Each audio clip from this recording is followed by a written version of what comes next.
Hi Rebels, welcome to RNN. Yeah, and if you don't know by now. What is up, fellas? It is me, Claire Lewis, and we're back with a new episode of Pleased to announce that the Spotlight budget has increased by at least $10. So we have finally been able to afford a good mic this time and have better audio. So without that out of the way, let's introduce our second guest here from South Albany High School, South Albany Speech and Debate Team, everybody.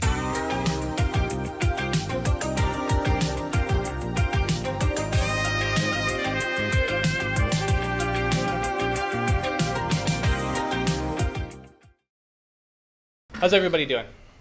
Pretty great. All right. It's been a good day so far. So what is speech and debate like? What do you do in speech and debate? Well, I'm sure that all of you have preconceived ideas about what speech and debate is. However, I'd like to tell you that most likely they're all wrong. Speech and debate obviously includes two areas. There's speaking and there's debating. Speaking, you might assume, is just standing up and talking about boring things that no one really cares about. However, speaking includes so much more. There's also reading stories about things that you've enjoyed from your childhood. There's reading poetry that you've written yourself that you feel very deeply and passionately about. And then after you have speaking, there is debating, and there are political forum and parliamentary debate, which are both partner debates.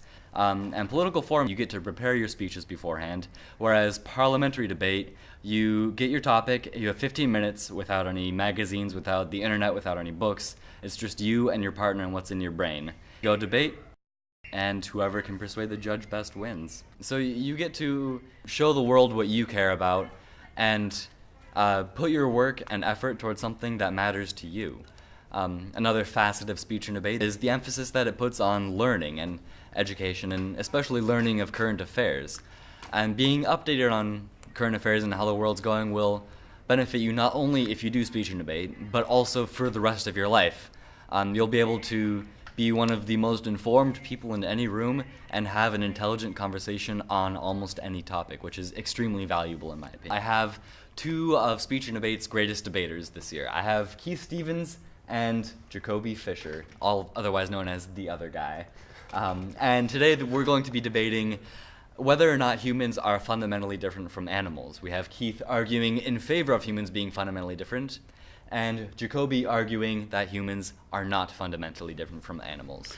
So the big argument in favor of humans being fundamentally different from animals is that we've fundamentally heightened ourselves to a new levels that animals can't even perceive or can't even get to anymore, because we're just so much higher, we're so much more technologically advanced than animals, that we know so much more than animals ever could. See, I guess it would just have to depend on what you consider fundamental. Humans are completely similar to animals in the sense of biology and our DNA, because that is the fundamental building blocks of life is the DNA, the double helix. So in that sense, we share 99% genetic similarities to some animals. So when defined like that, I don't see the differences. If you mean by solely technology.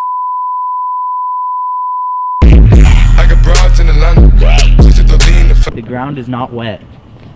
Rare sighting of not wet ground in Oregon. It'll probably be rainy by the end of this week. Oregon is never like this. This week is supposed to be rainy, and it's probably going to rain later tonight. But this weekend should be great.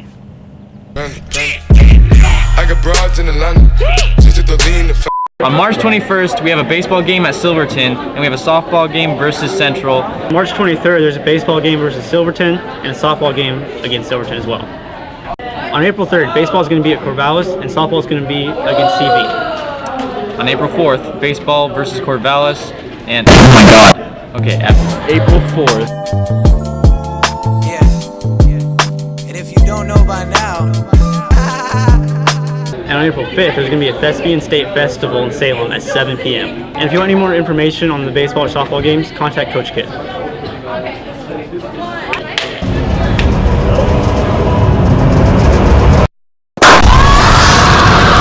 Yo, welcome to the weather with Ian. Wait, someone hold this. Oh god, it's not going well. I'm not sliding. I'm stuck.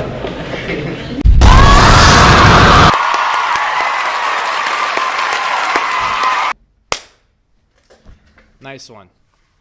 So, finally, I have to ask, are you a student or staff member with something that you'd like to feature on RNN here on Spotlight? Well then, please send an email to contactrebelnews@gmail.com. Did you hear me? Contactrebelnews@gmail.com. Please send them there, and we'll get back to you.